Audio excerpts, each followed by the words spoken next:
UFC Fight Night, Blaydes versus Aspinall in the heavyweight division. We're going to do a full card prediction for every fight. Blaydes, Aspinall in the main event, Curtis and Hermanson in the co-main, replacing Darren Till, who had his injury. You got Paddy, the baddie, Pimblett versus Jordan Leavitt, one of the most gay fighters in the UFC. He's not really gay, he has a wife, but he's a little bit fruity. We got Nikita, Krylov, Alexander Gustafsson, Molly, Meatball, McCann, Hannah Goldy, Volkan, Oezdemir, Paul Craig. On the prelims, we got Marc, Diakiese, Damir, Hadzovic, Charles, Rosa, Nathaniel Wood, Makwan, Amirkhani, Jonathan Pearce, Mokaev, future champion, and Charles Johnson, an LFA champion, Herbert, and Kyle Nelson, Herbert, I'm just kidding, Victoria, Leonardo, Mandy, Bohm, Claudio, Silva, Nicolas, Dalby, and most recently announced, Leavitt, Klein, and Mason Jones.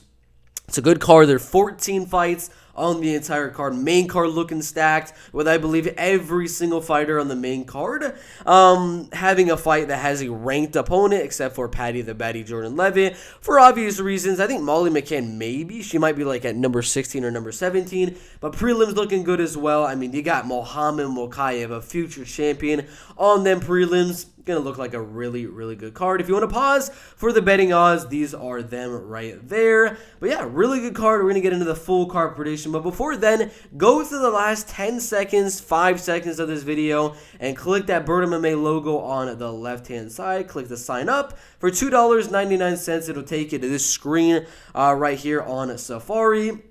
It's literally the price of a water bottle, and you can become a member for about $2.99 a month. So if you're interested, click that. But with all that being said, let's get in to the predictions as we go on to the first fight in the UFC's lightweight division. Leavitt, Klein, and Mason Jones in the lightweight division. Now, this is a very, very interesting fight because it is sort of short notice, in that Leavitt Klein was supposed to fight Ignacio Bahamondes a few fight nights ago. I'm pretty sure it was 7:30 right there. Okay, so it was actually supposed to be a week after this card with Mason Jones, which is very, very interesting. Supposed to be on UFC 277, Pena versus Nunes, but Mason Jones needed an opponent, and Ignacio Bahamondes withdrew, so they made this fight.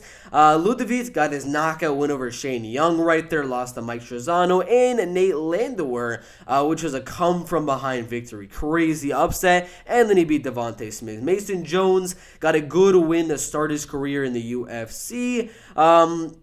To end his career in the UFC with David Onama by unanimous decision. He was beating Alan Patrick, but, the accidental eye poke, and then lost a fight that a lot of people thought he won with Mike Davis. Now, let's talk styles for Mason Jones and Leavitt Klein, because Leavitt, at 5'7" inches tall, is going to be a little bit smaller, but he's going to be the better kicker, in my opinion. Not necessarily a guy that's going to go out there and just kick you for 3 straight rounds to win a decision like an Israel Adesanya or anything like that, but he's looking to land that really, really big head kick like he did against Shane Young in his UFC debut. But against Mason Jones, the dude has an absolutely crazy chin. Not a guy I ever envision getting knocked out in the UFC. If the man gets finished, it'll probably be some sort of fluke submission or like an injury or something like that, like what happened with Brian Ortega, Yair Rodriguez. But in this case, with Mason Jones, Leavitt Klein right here, I don't think he's going to knock him out with the head kicks. I think he's going to tire out a little bit like he did with Nate Landwehr,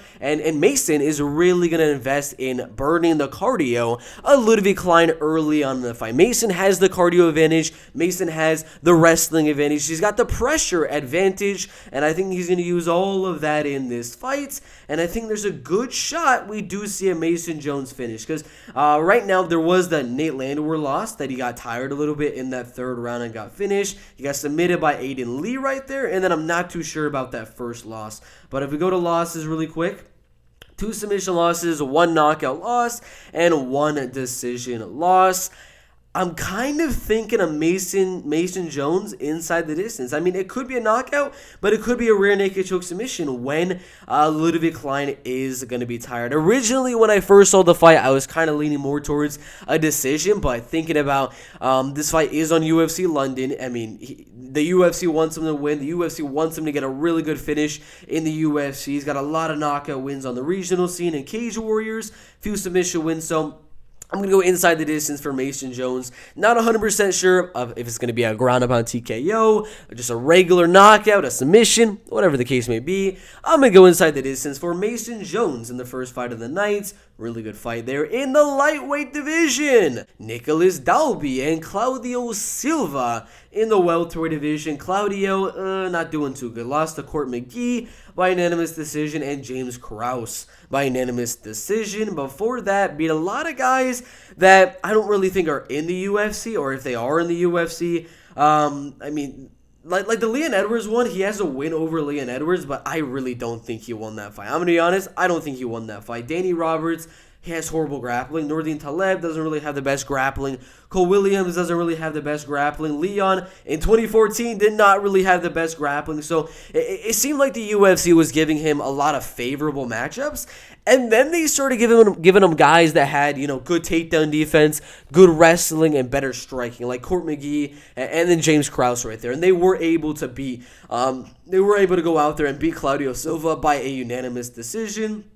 And this one right here, Nicolas Dalby, the only way I've seen him get taken down in the fights I've watched for Nicolas Dalby in the past were when he's really pressuring his opponents. The last fight with Tim Means, which he did lose by a 29-28 unanimous decision, the reason he was taken down in that fight is because he was just going relentless with the striking and got caught.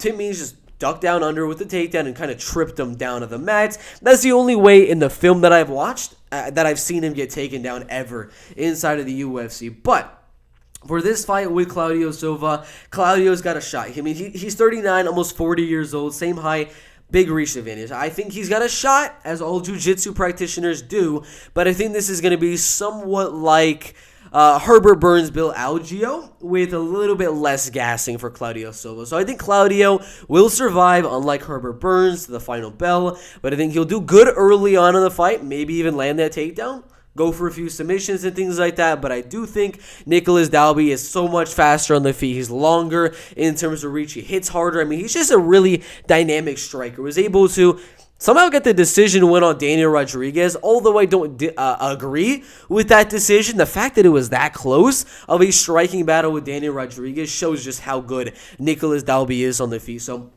it's a good fight. It's either Claudio Silva, first round submission, or Nicolas Dalby outstriking him for pretty much every single round. And I'm going to go Nicolas Dalby outstriking him for every single round, winning that fight by a decision right there. Mandy, Bohm, and Victoria Leonardo in the flyweight division. First thing is freaking first. Women's MMA and super low level women's MMA. A 0-1 and 0-2 fighter in the UFC. Now, against decent competition, Manon Fiorot, Melissa Gatto, and then Ariane Lipsky. Some decent fighters right there, but still, it's a super low level. Now, there is the hype, there is the reach going Mandy Bohm, but you already know when there is that height, when there is that reach, the girl that does not have that height and does not have that reach is just going to look to pressure. And that's exactly what Victoria Leonardo is going to try to do in the fight, is to come forward, put on the pressure, put on the volume onto Mandy Bohm, and maybe even land a takedown and get that ground upon TKO win that she was able to get against the undefeated Australian Chelsea Hackett in the Contender Series about a year and a half ago. But it's interesting because, yes, I would give, it's not the hugest of advantages for Victoria Leonardo, but I'd still give a small advantage in wrestling and pressure and things like that to Victoria Leonardo. But I think they both land similar volume. I think Mandy will actually land more volume here as Victoria Leonardo comes in. She's going to be walking in to a lot of the takedown, or not a lot of the takedowns, a lot of the punches and things like that of Mandy Bohm as she is coming in. And I think she'll land more volume. She'll land the jabs, the 1-2s, the leg kicks at range. And when Victoria Leonardo is looking for the takedown, looking to put on the pressure, Mandy's height and reach is just, I think it'll be too much. But again, it is women's MMA. She could be landing more volume, landing more strikes, defending the takedowns, and then Victoria just goes freaking wild at the end of every single round, kind of like Marlon Vera against Rob Font situation, where Victoria could go out there right at the end of the round and just go crazy with her strikes, rock Mandy Bohm on the feet, and win the fight on the judges' scorecard. So I'm going to tell you right now, don't bet this fight. I don't really like these fights in terms of betting. It's one of those that flip a coin. It's going to go either way. Women's MMA, my prediction, Mandy Bohm, but not confident at all. Mandy Bohm by decision right there. Jai Herbert and Kyle Nelson in the lightweight division. Yeah, you guys already know. If you've been watching my channel, if you've been watching the fights from Jai Herbert and Kyle Nelson recently, you already know. Jai Herbert, if we look at his last few fights, he did lose a few. I mean, he got knocked out pretty badly by both Francisco Trinaldo and Ilia Topuria, but he did also knock out Kamo Worthy in the very first round and got a lot of knockout wins. I mean, that is 4 first-round and third-round knockout wins in a row over there in Cage Warriors. Did lose to Renato Moicano by a second-round submission, but these are top-tier UFC featherweights and lightweights. This is a big step down. Kyle Nelson is a huge step down in the lightweight division. And again, we remember, I don't know if you do, but I remember Jai Herbert going out there and rocking Ilia Topuria on the feet. And Ilia was a smaller, less lengthy guy than Jai Herbert. And Jai was able to land with ease on Ilia at range until he got rocked and got knocked out. But he's going to be 2 inches taller with a 6-inch reach advantage. Not really any wrestling I see happening here. He's taller, he's lengthier, he's faster, and he's more powerful. Leads me to my decision, Jai Herbert by TKO in the second round. Good fight there in the lightweight division. Muhammad Mokaev and Charles Johnson in the flyweight division. Now this is, I would say, the winner of this fight has a good shot of becoming champion. If Charles Johnson can go out there and win this fight, maybe a submission, a TKO decision, I don't care how he wins. If he's able to do so, that's going to put him right into getting a ranked fighter in his next fight. Same with Muhammad Mokaev. These two, after this win, whoever gets it is going to be rising to the top of the flyweight division. And I guarantee you the winner here will be fighting for the belt and possibly could be champion of the flyweight division. Now, the age difference is definitely there. 21, almost 22 years old, and 31.5 years old. Charles is 2 inches taller and a half-inch reach advantage. Striking-wise, I'd say is pretty even. Charles Johnson is the more elusive guy, likes to do a lot of movement, has some good power in his hands, but so does Muhammad Mokaev. But again, that is not really the game of Muhammad Mokaev. The game of Muhammad is to kind of play with the striking a little bit, find that range, and eventually shoot that takedown, hop a submission, a guillotine, get the back, get the rear naked, whatever the case may be. Just try to get that submission, and if he's not able to, he'll kind of Umar Nurmagomedov, Nate Maness, if you guys remember that fight. And I think that's what's gonna kind of happen here. Charles Johnson, if you remember, against Brandon Royval 2018. This was actually the fight. If you look at Brandon Royval's record right here, this was the fight that got him to the title fight with Casey Kenny right here for the LFA interim flyweight belts. And soon after that win over Charles Johnson, which was by decision. He got 2 more wins in the LFA. Then he joined the UFC, beat Kai France, Tim Elliott, all those type of guys. Fought some champions and things like that. But, I mean, he didn't get submitted by Brandon Royval is what I'm trying to say here. And if he's not getting submitted by Brandon Royval, I mean, it's still possible Mokaev could get the submission, but I would say Mokaev and Royval both have good submission skills, and they're sort of in that similar category. Maybe Mokaev's wrestling is a little bit better. The grappling's a little bit better. The striking might be a little bit better, but jiu-jitsu-wise and submission game-wise, Royval's a little bit better. So if he's not able to submit Charles Johnson, I don't say Muhammad's going to be able to either. I think the fight goes all the way.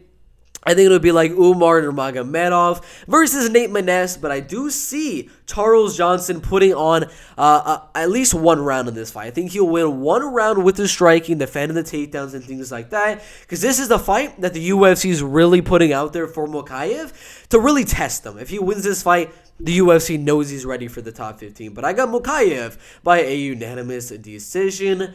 Makwan Amirkhani and Jonathan Pearce in the featherweight division. Now, this one is interesting for the fact that, striking-wise, it's close. I mean, Makwan has good striking. Jonathan Pearce has some pretty good striking. It's not like one guy is outlandishly better on the feet than the other guy. So what it's really going to come down to is clinch time, control time, takedowns, ground and pound, submission attempts, and things like that. That's what's really going to matter here. Because on the feet, I don't see either guy like rocking the other guy, knocking out the other guy, really landing much more than their opponent on the feet. And I do see the fight being decided on who is in control on the ground. If Jonathan Pearce is able to go out there, land those takedowns, get on top of Makwan, Amirkhani, and ground and pound for 3 rounds, of course, I'm going to go Jonathan Pearce to win, but there is that possibility of Makwan maybe reversing position, maybe getting that front headlock position to land the Anaconda choke. I mean, the dude has 3 Anaconda chokes. Those are the last 3 wins that he's had in the UFC. Chris Fishgold, Danny Henry, and then Mike Grundy. But Kamwilla Kirk was able to go out there, take him down, out-wrestle, out-grapple him, and that's kind of what I'm seeing here. I mean, it was a little bit of a striking match as well, that Kamwilla Kirk fight, which I think this one will be as well. I think half of the fight will be striking, the other half will be Pearce on top with the wrestling and grappling. Not a domination by any means. Close fight. Could go either way. Striking's even. Wrestling goes Pearce. Grappling goes Makwan. But I don't see a submission from Makwan. Jonathan Pearce staying on top, winning this fight by a decision right there. Nathaniel Wood and Charles Rosa in the featherweight division. Charles is kind of that gatekeeper guy in the featherweight division right now, losing to Damon Jackson, TJ Brown, Derek Minner, and Bryce Mitchell, and Shane Burgos, and Yair Rodriguez, and Dennis Seaver a long time ago. A lot of these guys getting good steps up in their competition after that. Yair Rodriguez, after that win, went on to get inside the top 15 and things like that. Shane Burgos, that win got him in the top 15. Bryce Mitchell, same thing. Derek Minner got him a little bit of a step up, but he's kind of that gatekeeper type of guy. A lot of the guys he's been beating are no longer in the UFC. Let's look at them. Sean Soriano, Kyle Bochniak, Manny Bermudez, Kevin Aguilar, Justin James. None of those guys are in the UFC, not even one of them. And Nathaniel Wood does not strike me as a guy that's going to be cut from the UFC after this fight. I've been looking at film on him. Dude, he is fast. His striking is really good. His leg kicks are really good. He did lose the fight to Casey Kenny because Casey was of similar caliber on the feet and had a little bit of a grappling advantage. But Rosa, he might have the slightest of slight grappling advantage, but it's not really going to be that much. I still actually give Nathaniel Wood a pretty good credit when it comes to the grappling and wrestling, with 3 submission wins in a row to start the UFC over Jose Alberto Quinones, Andre Ewell, and Johnny Eduardo. So I don't really think the grappling or wrestling is going to play too big of a factor. Mainly going to be 3 rounds of striking. Nathaniel has a really good check left hook, overhand right, good leg kicks, good body kicks. He's going to land the harder shots, more shots, the faster shots, and win the fight every single round. Nathaniel Wood by a unanimous decision. Marc Diakiese and Damir Hadzovic in the lightweight division. Correct me on that last name.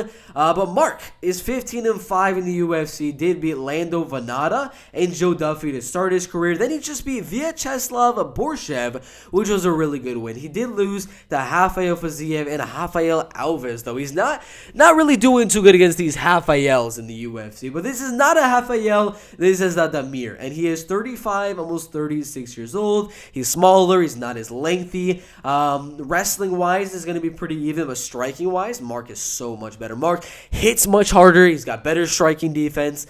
His kicks are amazing. Leg kicks, body kicks are really good. His head kicks are really good as well. I mean, he wasn't able to land them on Rafael Fiziev because of the freaking Matrix type of stuff, but I guarantee you a guy that does not have those Matrix type of skills is going to get hit with a lot of those kicks that he does throw in his fights. But Damir has only been knocked out one time. It was Mairbek Taisumov right there. I do think there's a good chance Marc Diakiese could get the finish if he really goes for it, puts on that pressure, and starts throwing bombs. But that will leave him open and vulnerable for the takedowns of Damir Hadzovic. So I don't think he's going to go just crazy for that knockout. I think he'll play a little bit of a more strategic approach and look for that decision. So I think Marc Diakiese outstrikes him on the feet, lands the harder shots, land those kicks, the body kicks, the head kicks, and I think he actually mixes in takedowns of his own. So I'm going to go Marc Diakiese by Let's go 30-27. I think this is Damir's last fight. Damir will get cut from the UFC after this one. Marc, Diakiese by unanimous decision. Paul Craig and Volkan Oezdemir in the light heavyweight division. These are the two possibilities here. Volkan by knockout or Paul Craig by submission. I mean, those are really the only two options that I'm going to give myself for this one. Now, Paul is a little bit taller, a little bit lengthier, but he is also a little bit older on a 4-fight win streak. Gajamor Avantagula, Mauricio Shogun Hua, and Jamal Hill, and Nikita Krylov. Also be guys like Magomed Ankalaev, Kennedy Nzechukwu, and Vincius Moreira, while only losing to Jimmy Crute by submission, Khalil Roundtree, Tyson Pedro, and Alonzo Menefield. So we already know what he wants to do is get the fight to the ground. How is he going to do that? The only reason that Nikita Krylov got submitted because Nikita literally brought the fight to the ground. Jamal Hill, Paul Craig pulled guard, and Jamal Hill just stayed there. Volkan Oezdemir is not going to go for a takedown. He's not going to suffer the same fate as Nikita Krylov. And if Paul Craig pulls guard, there's no way Volkan is not going to be able to get out of that.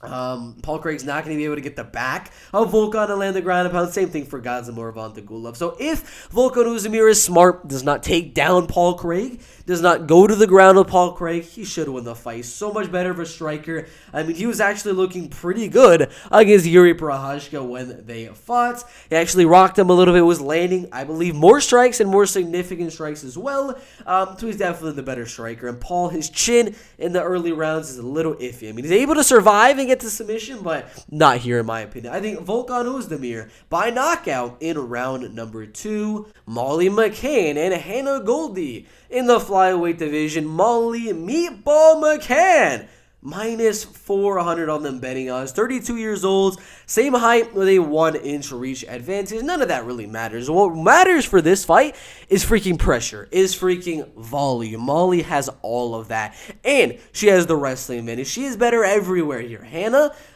is really not better anywhere. I mean, grappling-wise, no. Wrestling-wise, no. Striking, power, I don't know what else. Speed. Molly has all of it. I think Molly is going to win in every facet of this fight against Hannah Goldy. So my prediction here is an easy one, not a really in-depth one. I literally just think Molly's going to come forward. She's going to pressure the heck out of Hannah Goldy, and I think she finishes her, guys. I don't think we get another decision for Molly Meatball McCann. I know it was sort of a fluke, spinning back elbow right there, but Molly is looking to put on a show for the fans. It's either going to be a really, really good fight, exciting fight, or Molly's going to catch her with her back to the cage, start throwing bombs, and TKO her in this fight. And I'm going to go Molly with the pressure, with the wrestling, with the ground and pound, winning the fight by TKO in the second or third rounds. Nikita Krylov and Alexander Gustafsson in the light heavyweight division. Now,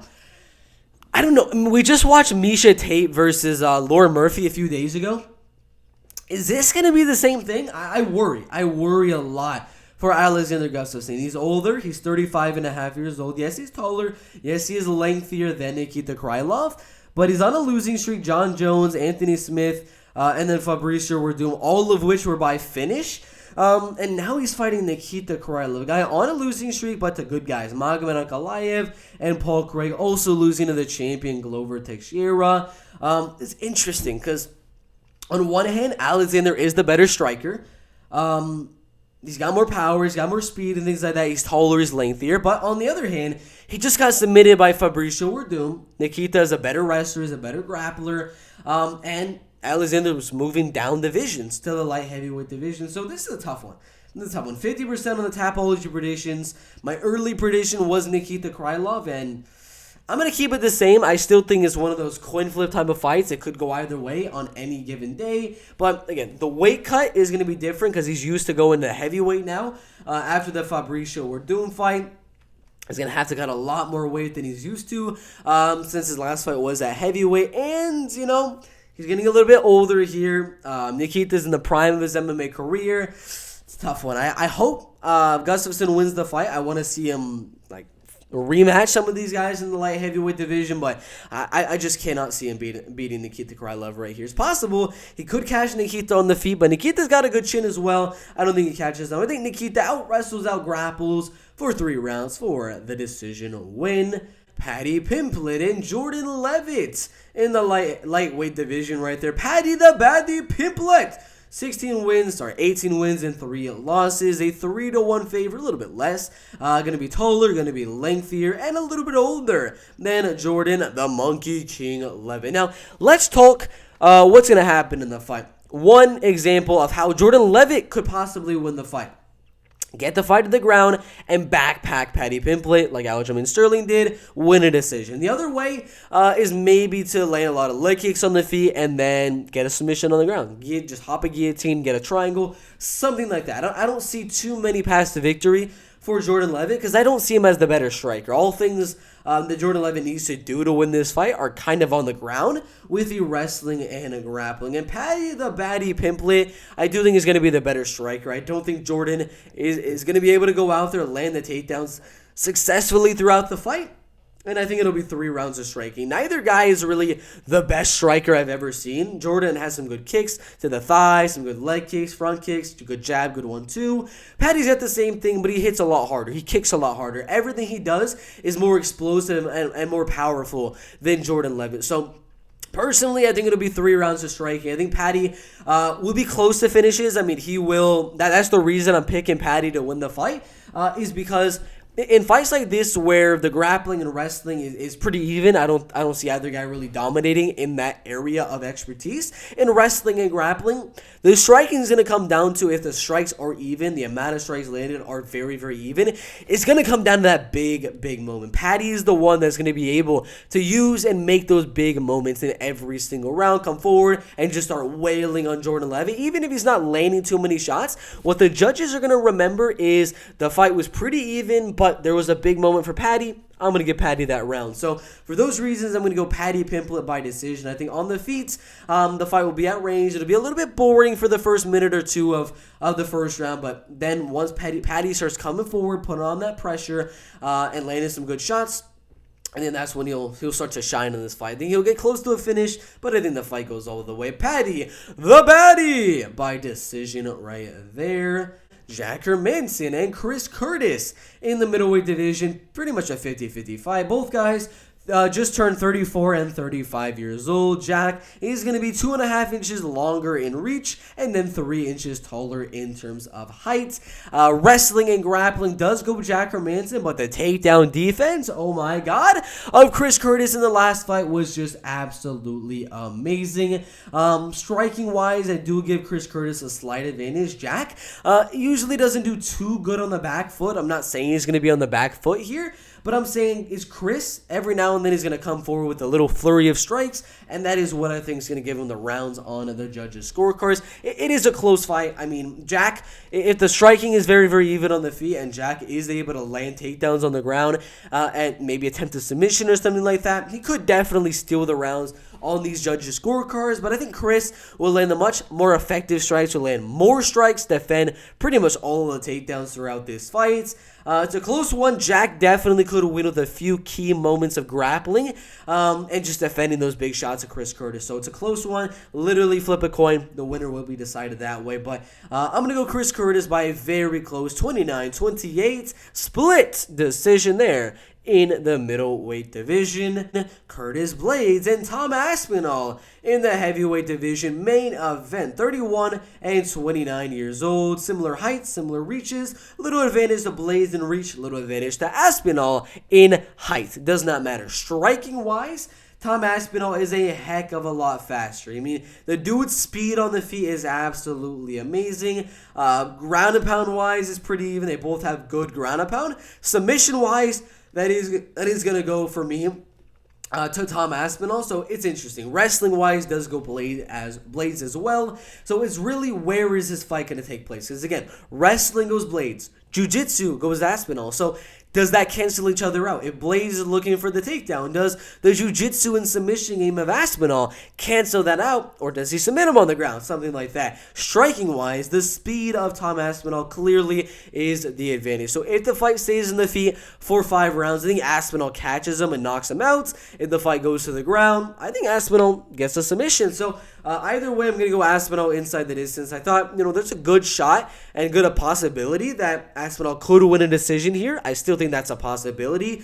If Blaydes makes this a striking fight, and Aspinall, whenever Aspinall hurts Blaydes, he can kind of use the wrestling and grappling and clinch and things like that to survive. So it's a close fight in the heavyweight division. I'm going to go Aspinall. Submission. Even if he rocks him on the feet, like if he hurts Blaydes on the feet, that'll be when Aspinall will go for the takedown and look for that arm bar, look for the arm triangle, the rear naked, the guillotine, whatever the case may be. So I'm going to go Tom Aspinall in the second or third round with a submission win. Really good fight in the heavyweight division. Yeah, that is my full card prediction for UFC Fight Night Blaydes versus Aspinall or UFC Fight Night London. I got Aspinall by submission, Chris Curtis by decision, Paddy the Baddy by decision, Nikita Krylov decision, Molly McCann with the TKO, Volkan Oezdemir with the TKO, Marc Diakiese with the decision, Nathaniel Wood with the decision, Jonathan Pearce with the decision, Mokaev with a decision, Herbert with a knockout, Mandy Bohm going out there and getting that decision, Nicolas Dalby getting the decision, and Mason Jones with an inside the distance win, knockout or a submission win. So I see how many fights going as he finished. So that's the Mason Jones finish, Herbert finish, Volkan Oezdemir finish. What else? Tom Aspinall finish as well. So that would be 1, 2, 3, 4, and 5. So I have 5 out of these 14 fights being a finish. What do you guys think about this card? Do you think there's more finishes than 5? Maybe less. It is a UFC London card. There's probably going to be some unexpected ones. Maybe a Marc Diakiese finish. Maybe Nathaniel Wood gets the finish there as well. Mokaev can definitely get the finish. But what do y'all think? Put your predictions down below. Like, subscribe. And we'll see you in the next one. Let's go.